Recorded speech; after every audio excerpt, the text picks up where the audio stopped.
श्री गणेशाय नमः। श्री सरस्वतये नमः। श्री सद्गुरु चरण कमलेभ्यो नमो नमः। ओम नमो भगवते वासुदेवाय। श्री राधा कृष्णाय नमो नमः। श्री रामचंद्र डोंगरे जी महाराज द्वारा रचित श्रीमद्भागवत रहस्य। कृष्ण विरह में व्यथित पांडवों का परीक्षित को राज्य देकर स्वर्गारोहण के लिए सिधारना। भगवान के स्वधाम गमन और यदुवंश के विनाश का समाचार सुनकर युधिष्ठिर ने स्वर्गारोहण का निश्चय किया। परीक्षित को राज सिंहासन दे दिया। पांडवों ने द्रौपदी को साथ लेकर स्वर्गारोहण के लिए हिमालय की दिशा में प्रयाण किया। केदारनाथ में उन्होंने भगवान शिवजी की पूजा की। जीव और शिव का मिलन हुआ, उसके आगे निर्वाण पंथ है। पांडवों ने वही रास्ता लिया। चलते चलते सबसे पहले द्रौपदी का पतन हुआ, क्योंकि वैसे तो वह भी पतिव्रता थी, किंतु अर्जुन के प्रति उसे अधिक प्रेम था, सो वह उसकी ओर पक्षपात का भाव रखती थी। दूसरा पतन सहदेव का हुआ, क्योंकि उसे अपने ज्ञान का अभिमान था। तीसरा पतन नकुल का, क्योंकि उसे अपने रूप का अभिमान था। फिर पतन हुआ अर्जुन का, क्योंकि उसे अपने बल का अभिमान था। फिर पतन हुआ भीम का। उसने धर्मराज से पूछा, मेरा पतन क्यों हुआ? मैंने तो कभी कोई पाप नहीं किया था। युधिष्ठिर ने कहा कि खाता बहुत था, सो तेरा पतन हुआ। खाने के समय आंखें खुली रखो, किंतु संतों को और देवों को भोजन कराते समय आंखें बंद रखो।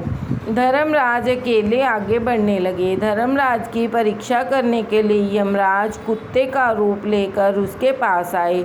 उन्होंने दूसरा भी रूप लिया और युधिष्ठिर से कहा कि मैं तुम्हें स्वर्ग में ले जाऊंगा, किंतु तुम्हारे पीछे पीछे कुत्ता चला आ रहा है, उसे स्वर्ग में प्रवेश न मिलेगा। तो युधिष्ठिर ने कहा कि जो मेरे साथ साथ चला है उसे मैं अकेला कैसे छोड़ दूं? उसे छोड़कर मैं स्वर्ग में नहीं जा सकता। 7 कदम साथ चलने वाला मित्र बन जाता है। धर्मराज सदेह स्वर्ग गए। तुकाराम भी सभी को राम राम करते हुए स्वर्ग गए। ऐसा कहते हैं कि वे स्वर्ग गए। मीराबाई भी सदैव स्वर्ग को गई थी। वे द्वारिकाधीश के में सदैह समा गई थीं, लीन हो गई थीं। मेवाड़ में उनको बहुत कष्ट मिला था, सो उन्होंने मेवाड़ छोड़ दिया। उनके जाने के बाद मेवाड़ बहुत दुखी हुआ। वहाँ यमनों का आक्रमण हुआ। राणा जी ने सोचा कि मीरा फिर मेवाड़ आए तो देश सुखी हो। राणा जी ने ब्राह्मणों को, भक्तों को मीरा को बुलाने के लिए भेजा। मीरा ने उनसे कहा कि कल यदि मेरे द्वारिकाधीश की अनुज्ञा मिलेगी तो मैं आपके साथ आऊँगी। अगले दिन मीरा ने दिव्य श्रृंगार किया। वे आतुर थी कि आज उन्हें अपने गिरधर गोपाल से, अपने प्राण प्रीतम कृष्ण से मिलना है। मैं इस संसार में अब रहना नहीं चाहती, कृपा करो मेरे नाथ। कीर्तन के साथ साथ वे नर्तन भी करने लगी। आज उनका अंतिम कीर्तन था। द्वारिकानाथ ने उनको अपने हृदय में से लगा लिया। मीरा सदेह द्वारिकाधीश में विलीन हो गई। कृष्ण भक्ति से उनका शरीर इतना दिव्य हुआ था कि वह सशरीर कृष्ण में विलीन हो गई। आत्मा और परमात्मा का मिलन कोई आश्चर्य की बात तो नहीं है, किंतु कृष्ण प्रेम से जड़ शरीर भी चेतन बनता है और चेतन में विलीन हो जाता है। दिव्य पुरुष सशरीर परमात्मा से जा मिलते हैं। प्रयाण और मरण में भेद है।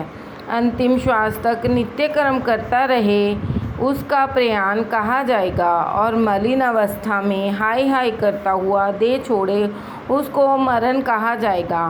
पांडव प्रभु धाम में गए। उनकी मृत्यु उजागर हो गई, क्योंकि उनका जीवन श्रेष्ठ था और शुद्ध था। उन्होंने अपने जीवन काल में कभी धर्म को छोड़ा नहीं था। धन की अपेक्षा धर्म श्रेष्ठ है। धन इस लोक में कुछ सुख देता है और कभी कभी दुख भी देता है, किंतु धर्म तो जीवन और परलोक दोनों को उजागर करता है। धर्म मृत्यु के बाद भी साथ साथ आता है। अब परीक्षित राज करने लगे। उन्होंने धर्म से प्रजा पालन किया, 3 अश्वमेध यज्ञ भी किए। अश्वमेध यज्ञ के समय घोड़े को मुक्तता से विचरण कराया जाता है। वासना ही घोड़ा है, वासना कहीं बंधता ही नहीं। आत्म स्वरूप में विलीन होने पर ही वह अंकुशित होती है। किसी विषय में वासना फंस न जाए, इसका ध्यान रखना जरूरी है। इंद्रिय, शरीर और मनोगत वासना का नाश ही 3 यज्ञ हैं। परीक्षित ने यह 3 यज्ञ किए। चौथा यज्ञ बाकी था। बुद्धिगत वासना का नाश तो शुकदेव जी जैसे ब्रह्मनिष्ठ गुरु की कृपा से ही होता है, अतः चौथा यज्ञ अभी तक हुआ नहीं था। शुद्ध आचार हों तो विचार शुद्ध होते हैं। जल शुद्धि और अन्न शुद्धि की मर्यादाओं का पालन से सिद्धि मिलती है। आचार शुद्ध रखो, स्वेच्छाचारी का पतन होता है। परीक्षित के आचार अति शुद्ध थे, अर्थात धर्मशास्त्र कथित मर्यादा के अनुसार थे, सो उनमें कली पुरुष का प्रवेश न हो सका। कली ने सोचा कि परीक्षित कुछ पाप करे तो मैं उसमें प्रवेश कर जाऊंगा। राजा के मन में पहले प्रवेश करूं तो प्रजा में भी प्रविष्ट हो सकूंगा।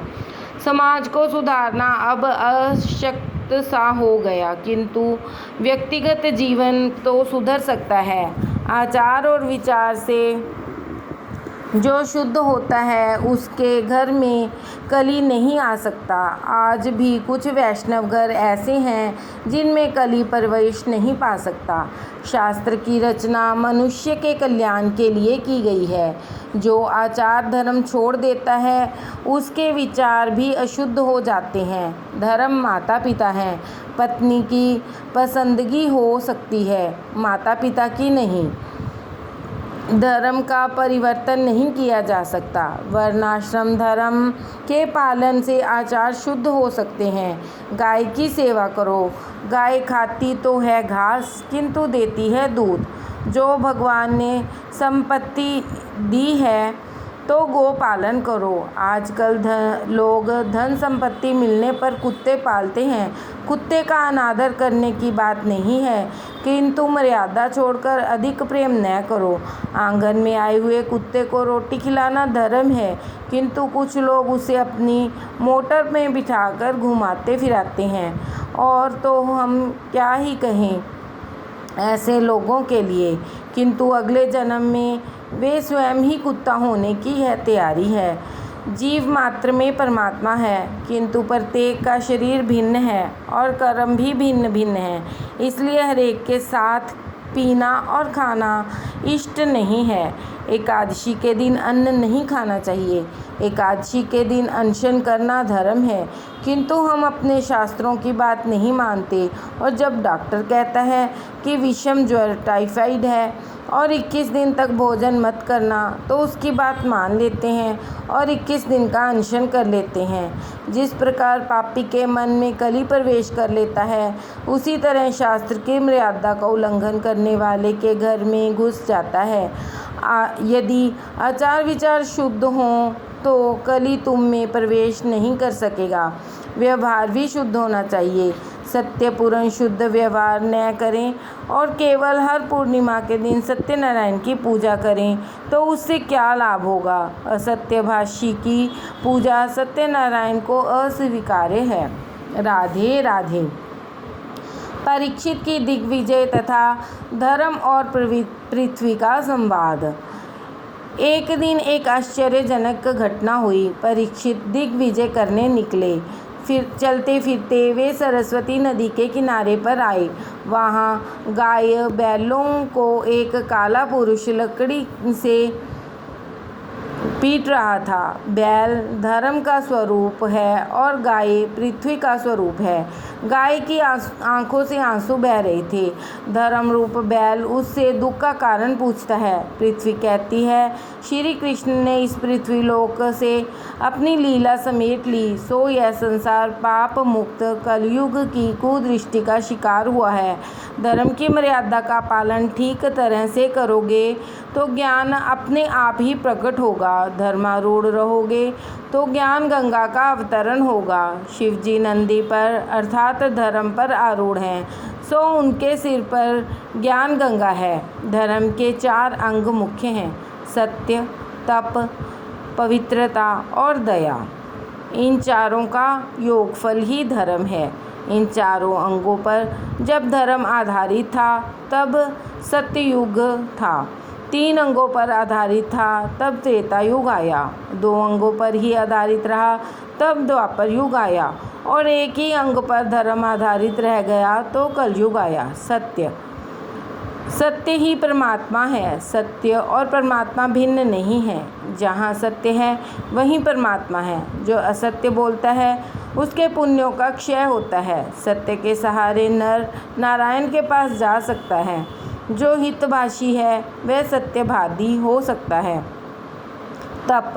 तप करो, हर प्रकार के सुख का उपभोग ना करो, थोड़ी सी तपश्चर्या रोज करो। जो हर एक प्रकार के लौकिक सुखों का उपभोग करता है उस पर परमात्मा कृपा दृष्टि नहीं करते।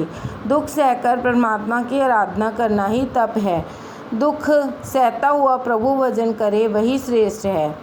जीव को मांगे वह सब कुछ उसे देते मत रहो, कुछ सहन करना सीखो। इंद्रियों का स्वामी आत्मा है। इंद्रियां जो कुछ मांगे वह उसे देने से तो आत्मा उसका गुलाम बन जाएगा। विधि पूर्वक अनशन करने से पाप भस्मीभूत होते हैं। भगवान के लिए कष्ट सहना, दुख सहना ही तप है। वाणी और बर्तन में संयम और तप होने ही चाहिए। पवित्रता, कलयुग में पवित्रता रही ही कहाँ है। बाहर से सभी पवित्र लगते हैं और अंदर से सब मलिन हो गए हैं। वस्त्रों के दाग तो मिट सकता है किंतु कलेजे पर पड़ा दाग कभी नहीं मिटता। जीव आत्मा वैसे तो सब कुछ छोड़कर जाता है किंतु मन तो वह अपने साथ ही लेकर जाता है। पूर्व जन्म का शरीर नहीं रहता किंतु मन तो रहता ही है। लोग वस्त्र, अन्न, आचार आदि की देखभाल बहुत करते हैं किंतु मृत्यु के बाद जो साथ आने वाला है उस मन की कोई देखभाल नहीं करता। मृत्यु के बाद जो साथ आने वाला है उसी की चिंता करो, उसी की देखभाल करो। जिस तरह कपड़े को स्वच्छ रखते हो उसी तरह मन को भी स्वच्छ रखो। जिस तरह संसार व्यवहार निभाती हुई माता अपने बच्चों की देखभाल करती है उसी तरह व्यवहारिक कर्म करते हुए ईश्वर के साथ संबंध बनाए रखो। हमेशा सोचते संभालते रहो कि अपना मन कभी ना बिगड़े। दया, धर्म का चौथा अंग है दया। श्रुति कहती है कि जो केवल अपने लिए अन्न पकाता है वह अन्न नहीं पाप खाता है। धर्म के इन 4 चरणों में सत्य सर्वश्रेष्ठ सर्वोपरि है। महाभारत में सत्यदेव की कथा है।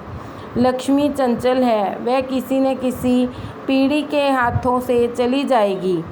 एक दिन प्रातःकाल सत्यदेव जब जगा तो उसने अपने घर में एक सुंदरी को बाहर जाते हुए देखा। राजा को आश्चर्य हुआ। उसने स्त्री से पूछा कि वह कौन है। उसने उत्तर दिया कि उसका नाम लक्ष्मी है। मैं तो अब तेरे घर से जा रही हूँ। राजा ने अनुज्ञा दी। कुछ देर बाद एक सुंदर पुरुष घर से बाहर निकला। राजा ने जब उससे पूछा कि वह कौन है तो उसने कहा कि वह दान है। जब लक्ष्मी जी यहाँ से चली गई तो तुम दान कैसे कर सकोगे? सो मैं भी लक्ष्मी जी के साथ ही जा रहा हूँ। राजा ने उसे भी जाने दिया। फिर एक तीसरा पुरुष बाहर जाने लगा। उसने बताया कि वह है सदाचार। जब लक्ष्मी और दान ही न रहे तो मैं रहकर क्या करूँगा? राजा ने उसे भी जाने की अनुमति दे दी।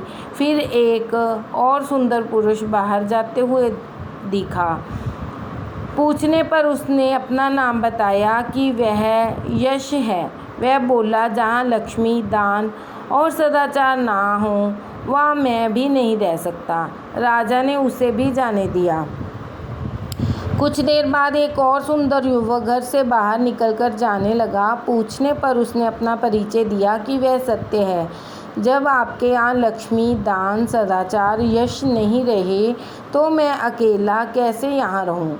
मैं भी उनके साथ ही जाऊँगा।